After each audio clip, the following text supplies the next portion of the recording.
بسم الله الذي بدينا ولا عبدنا غير شكينا وحبنا رب وحبنا اللهم صل على محمد وعلى آله وصحبه على محمد كما قفنا ذكر الغافلين. Continuing our discussion on the life of Rasulullah sallallahu alaihi wasallam, we reach now the 9th year of the Hijrah. This year historians call ʿAmul the year of the delegations. Why? Because the Arabs, the stubborn Arabs, had finally been convinced now that Islam was truth and Islam was here to stay. The Quraysh were custodians of the Kaaba. They had been defeated, they had entered Islam. Next, Taif was considered to be the equal of Makkah. They had been defeated, they had entered Islam. But still it was not enough, because outside of Arabia there's still a powerful Roman Empire.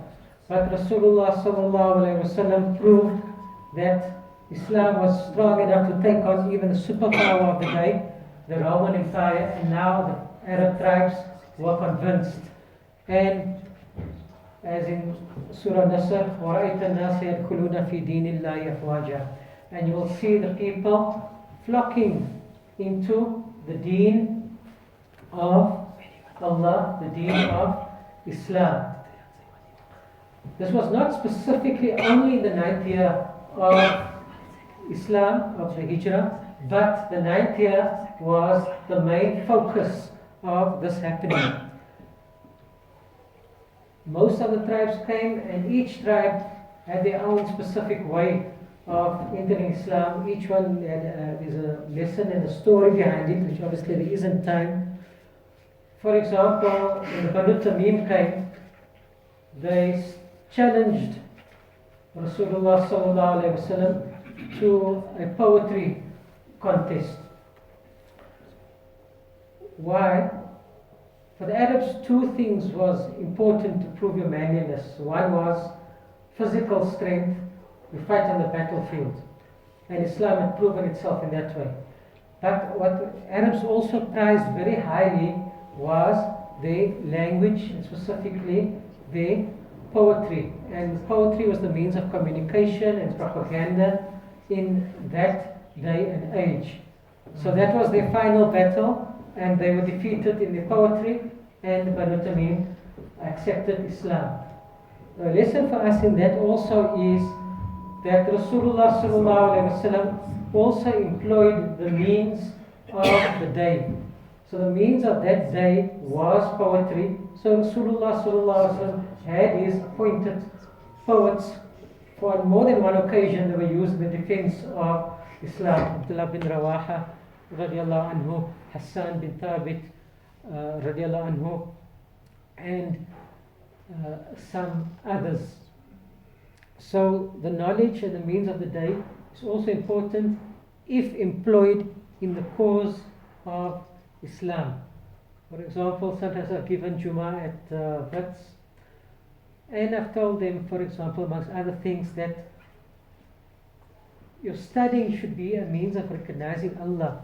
That how sad it is that Allah mentions in the Quran that just looking at the fingertips, banana, that this is a sign of Allah, that in this perfection of your fingertips you should recognize that there is a Khaliq, there is a Creator. And when you study medicine, you go through 7 years of studying the human body head to toe, not just the fingertips.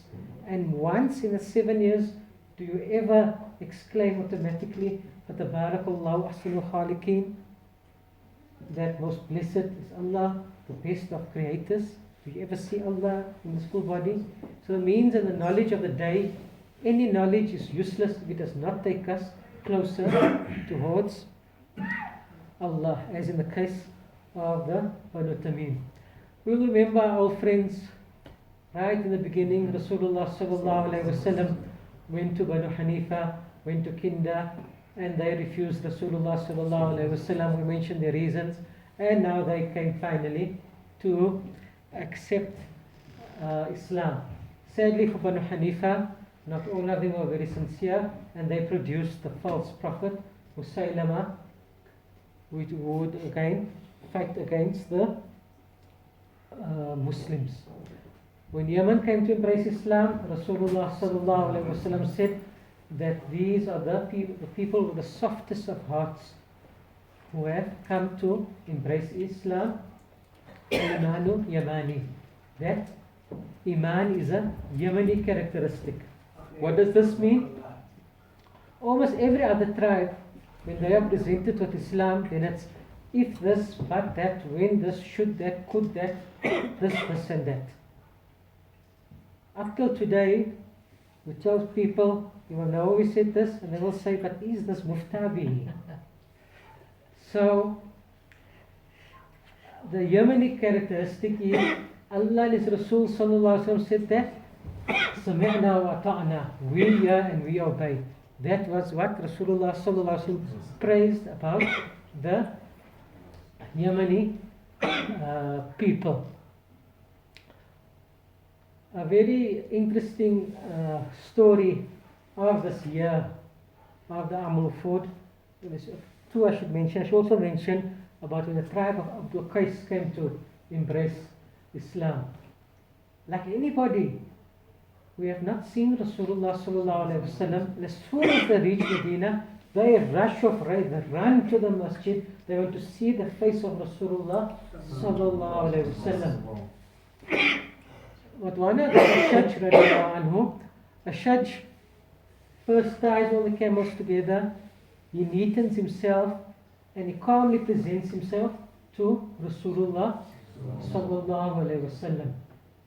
And when and Rasulullah sallallahu alaihi wasallam, not that those who were out of love rushed to see Rasulullah sallallahu alaihi wasallam, not that they did anything wrong, but Rasulullah sallallahu alaihi wasallam told him that Allah loves this of you, that you first pause and think before you act. Deliberation. You first calmly think of something and then you do. You don't rush and jump and without thinking do things. And this is completely out of our ummah today with our technology. As soon as you receive an email, I sent this to you 30 seconds ago, Mawla Bilal. Why did you not reply? Why did you not send the answer out yet? You got that SMS 2 seconds ago, you haven't pressed the reply button yet. What's wrong with you? Why so slow? Soon we just press that button, we get these messages, this happened, that happened, and we don't verify if it's true or not. Press, and the news goes out, true or false, we don't care, and it harms our religion in so many ways. And even if it is true, Rasulullah sallallahu alaihi wasallam told us that what Allah does is that before we do something, please stop 2 seconds, at least 2 seconds won't cost you. Stop and think. Be an intelligent mu'min. Stop and think, and then you press that button. It's not going to cost you anything, but the harms that can happen. If no other harm, you have gone against the sunnah of Rasulullah sallallahu alaihi wasallam. You have helped destroy the sunnah completely out of the ummah. If nothing else, that is what you have done. And further harms there can be. Final story of this year. The Prince of Yemen, Wa'il bin Hujr radiallahu anhu, embraced Islam.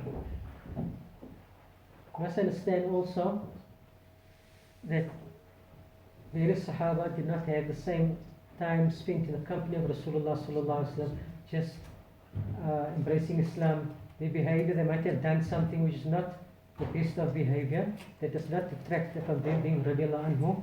They were still in the training phase. But the moral is still for us to learn. Now, upon the conquest of Makkah Mukarramah, Abu Sufyan radiallahu anhu had sent his son Muawiyah radiallahu anhu to serve Rasulullah sallallahu alaihi wasallam. Why?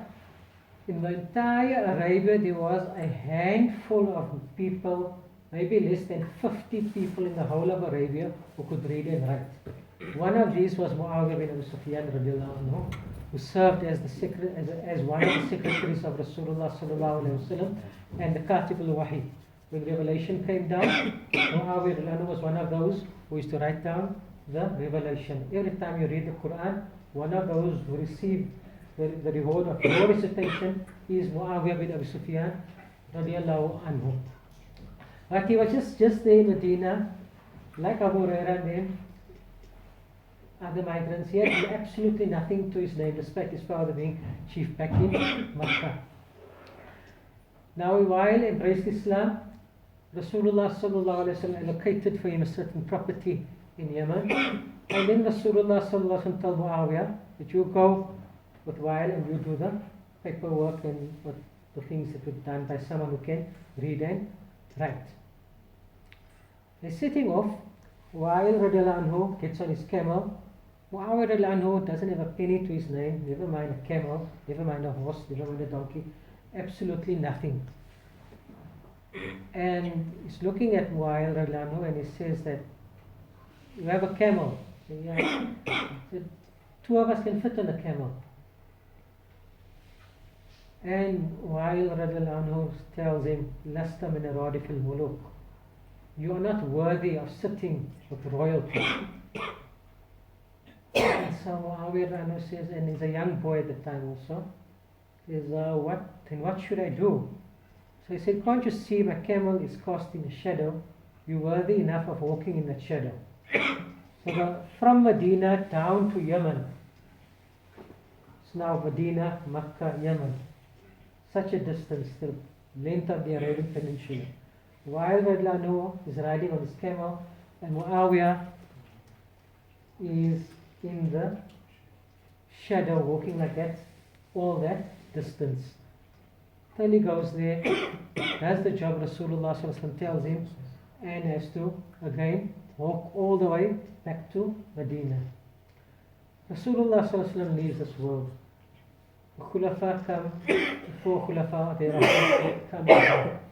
And after that, Allah wills that the Amir of the Muslims is Muawiyah bin Abi Sufyan radiallahu anhu, who has all the resources that he could need. And on the other end, things are going downhill and downhill and downhill for Wail radiallahu anhu, until such a situation is there that Wail radiallahu anhu has no option but to present himself as a supplicant before Muawiyah radiallahu anhu. Such was the will of Allah. And if it was us, how would we take our revenge or be petty about it? But Muawiyah radiallahu anhu was a very generous, open-hearted person, and he helped that person who had so ill-treated him as a youngster all those years ago. Obviously, it was he didn't forget about that. He wasn't senile or anything. He completely remembered the incident, but he still helped Wail radiallahu anhu. There was another incident also where someone sent his son to Muawiyah radiallahu anhu at the time when he was the Amir, and said, my father needs some financial assistance. And lots of people used to come. You can only give so much to one person at a time. And Muawiyah gave him a certain amount of coins. Not paper money, you must remember, it's coins. And the boy leaves, he comes back with the money. And he says, my father says, who do you think you are to just give me this small amount? And as my father has instructed me that I must throw this back into your face. And so Muawiyah says that your father gave you that instruction, you have to obey. But at least allow me to lower my head and cover my face, that you do not harm me too much. I'm an old man. Such was the character of those who were under the training of Muhammad Rasulullah sallallahu alaihi wasallam, who before Islam were worse than cats and dogs. But look at it, golden character from spending time in the company of Muhammad Rasulullah sallallahu alaihi wasallam. Subhanallah bihamdihi.